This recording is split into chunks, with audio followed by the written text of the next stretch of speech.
back, relax, and maybe get yourself a snack. Me and you gonna have a little chat about books.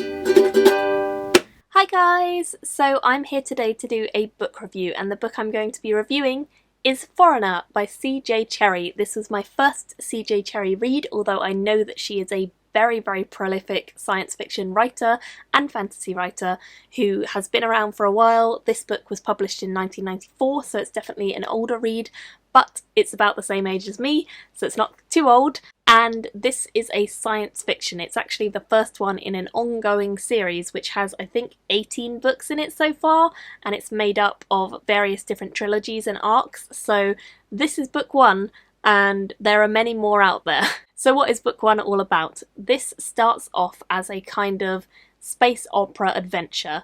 We follow a crew of a spaceship as they are in space going to adventure away to try and set up a space station. They have everything that they need to set up this colony in space, but they get lost. They somehow manage to get lost in space, away from everything they know, and they have no way of getting back to their own civilization. So the only place they can make it to in their kind of battered ship is to a local planet which has an alien race already living on it. They don't actually dock on the planet, but they do manage to use some of the resources from that planet to refuel and hopefully get their ship back in order, and they manage to set up their space station whilst doing so in the orbit of this planet. Once they do that, the ship that brought them there decides it's going to sail off again, leaving behind most of the people, but some of them go on this ship, and when it goes, it actually ends up going for a long time, like years and years and hundreds of years. So they just think it's not coming back, and they decide that they are going to send some people down to this planet where the aliens live to make contact and hopefully set up a real colony on the planet as well. However, things don't quite go as planned, and they quickly go from coexisting on the planet to fighting a massive war, losing the war, and then only having one human who is allowed to interpret from the aliens to the humans. This all happens in the first opening bit of this book, and it's kind of the setup for what then begins the real story. The real story focuses on a man called Bren, and Bren is the interpreter between the aliens and the humans 200 years after this war. So by this point we've already had quite a few interpreters come and go, and aliens have established themselves. They've gone from a steam age to an age where they are kind of getting technology from the humans and starting to progress towards possibly going into space or something like that. However, the humans are a little bit clingy with their secrets and don't want to give too much away, so the job of the interpreter is to balance the humans' wants and needs and interests against the aliens' wants, needs and interests. The aliens, by the way, are called the Atavi, and the humans are just humans, and he is called the Padhai, and he interprets between the two very different species.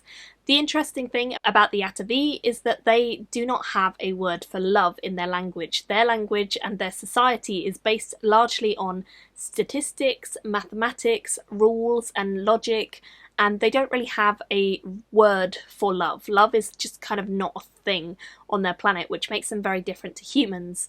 What is a thing on their planet is assassination, betrayal. They actually have 14 different words in the alien race for betrayal, and they hire assassins by basically going and filing for an assassin to be sent out to kill people. It's kind of like everything in their society is very regimented and structured, and they have a way of doing things. It's kind of backwards in my mind, but I guess that's kind of the point of them.